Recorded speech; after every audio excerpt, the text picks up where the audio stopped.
Okay, so whatever word comes first or phrase that comes first to your mind when you see Native Americans. It can be around it. It doesn't have to be right next to it. Get a thought, put it down, and then share the marker with somebody else.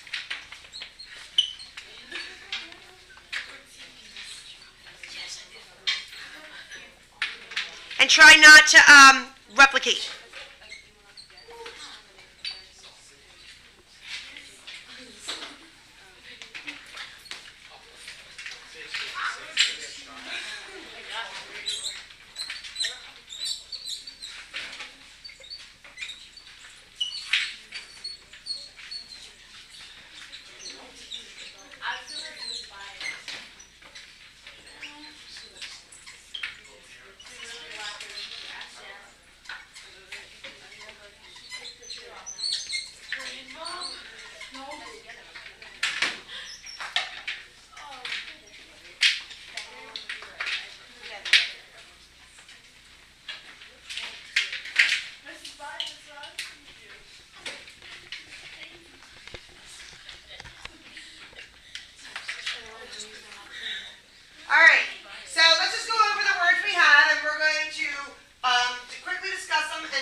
Sure. And what I like that you didn't just put just one group. It wasn't just tribe. There are hundreds of Native American tribes throughout the United States. Okay, there's not just one. There's hundreds. I like that. Good job. Hunters, who put that? You also did that? What did you mean by that?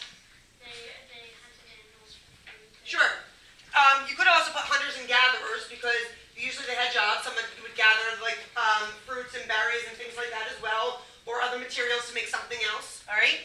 Runners from tribe to tribe for messages. What did you mean by that? I think they had these designated runners that would run from different tribe station to tribe station, delivering messages. Okay. Now see, the fun thing is I did see something about that in one of the books I read. They went on horseback if their tribes were further. But other than that, I have not run across that. But it would be interesting to find out if I can find more about that. Because I think you are right, though. They did have people, like if there was a doctor in one tribe and they needed them or something like that, they would go over and bring them back. So that was good. Feathers. What did you mean when you said feathers? Like they always wore it like on their hats or something. Yeah. Now I will tell you, not all Native Americans wear feathers. So not all of them wear those beautiful head guards. They don't all wear that. Okay. Some they just don't.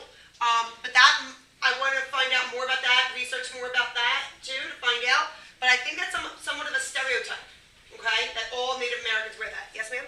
Well, on the Study Island thing, I read this story, and it said every feather represented when they were in war, they earned a feather. Okay, I like that. I like the way you connected that too. Yes. On Sunday, when we went to the powwow, and there was a Native American powwow. It was great. Did you ask them any questions, or did you find any information about anything that we have up here, or is that why you wrote something that you wrote? Yeah, so I was. Okay, then I'll find out in a minute then. Okay, bow and arrow. Who wrote that? Good. They used it to hunt, and it's also their main ranged weapon until the pilgrims brought guns. Correct. And actually, one of the books I read was talking about that, how some tribes went by how wealthy they were if they had horses and or guns. They were considered very wealthy if they had both. Poor, but not quite so poor if they at least had horses. So you're right. Until the gun came over from England, you're right. That's exactly how they did things. Who's Mrs. Byatt? Miss Byatt is our social studies teacher. She kind of she was. Is she Native American? No. Okay. She taught us about what's underneath the that. Okay, she taught about that. Okay, great. What brought to your head? Yeah, and I remember something else. Okay. Trail of Tears. Go ahead. It's when the Native Americans got kicked out of their house, they had to walk a whole bunch of miles to a different area, and people kept picking them out, and so a lot of people died. No, that's great because that's a great point to make. One of the books I'm reading, they got kicked out. Remember I was telling you about the guns. If a tribe had guns, they would kick them out of their area, and they'd have to go up to a mountain or some other area and make their new life there. So that's great. They didn't use the words Trail of Tears, but I like that because that makes sense to me. Animal skin clothes. Yes. Well, they would like kill the animals and then they'd make like they make weapons out of them and they'd use like the buffalo horns. Yeah. If they kill an animal, they use every part of it, not just for food, but they also use materials to make housing, make clothing, moccasins, different type of things depending on what they needed. But good. Christopher Columbus. Yeah, Yeah. that's me. Okay. A lot of people believe that Christopher Columbus was the one to, like, discover. He thought he discovered India, but he came The to West Indies, right? America. Yeah. Mhm. Right, but so that's why everyone calls Native American Indians, and as an Indian, I think that's gross at all. Yeah, what I actually am impressed with is that no one put the word Indian. You guys must have been through the years and taught Native American, and which is fine. And if someone did put Indian or Indian American, we would have addressed it. But I'm impressed that no one put that. I would have thought that would have come up, but it did not. Christopher Columbus did do not right by the Native Americans. A lot of slaughtering. One of the books I'm going to read, it talks about the first Thanksgiving. And it's not like happy-go-lucky the way they all see it in pictures and things, where everyone's like, oh, come, let's have dinner, let's break bread together. It doesn't go down that way. But good. Tribes we already discussed. Moved out of their homes. Okay, anything? Well, it was like the Trail of Tears. They were kicked out of their homes and they had to like move because they weren't. Because they kicked them out force. Yeah. All right, good. Hunting for buffalo. I think we discussed that with the food, but do you want to give me more? I have another word. All right, again. Like the dancing that they did. Okay. They did like a lot of like.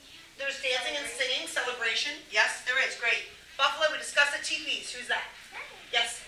They lived in them. Yeah, they didn't all live in them all the time, but they did have teepees, and then they would use skins of animals, a lot of them on the outside, to keep them from warm. What? In 5th grade, we made Oh, teepees out of salt yeah. top. Okay. All right, so it's something that you remembered. Sacagawea.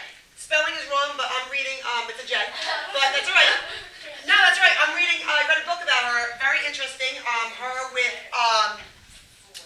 William and Clark. And the expedition and all that. So actually, that's really cool. What did you want to tell me about her? I was just gonna say she's one of the more like known Native Americans. She is a known one, and she was a great guide for the William and Clark and Lewis. So that was cool. All right, hunt. I think we went over that hunt with all that in there. Does it say farming and paint? I wrote farming. Okay, what's farming? Shh. What do you mean by that? Now that I think about it, it's more like they gathered stuff, but like they like had crops. They did have crops. I mean, they taught the English over how to plant different crops. One of the more popular ones is corn, but they had a bunch of other ones as well. And they did collect berries and other things. They had gatherers. And what's paint? They didn't actually use paint, but how they would like squish the raspberries or like break them and put it like on their faces. Okay. And when did they do that? Do you know or no? All right. Yes. It's called work paint. Yeah. Yeah. But it's not what you would consider paint, like you said. But that was a good way to explain it. Good. All right. So these are all things when we discussed the 3 books, which are Squanto's Journey, Sacagawea, and Bear Walker. Now, actually, a lot of this stuff will be on here, and we'll be able to come back to it and be able to reference it. So, nice job. Okay, if you don't know how to turn it off, I will. All right. Push the middle button. I think you do.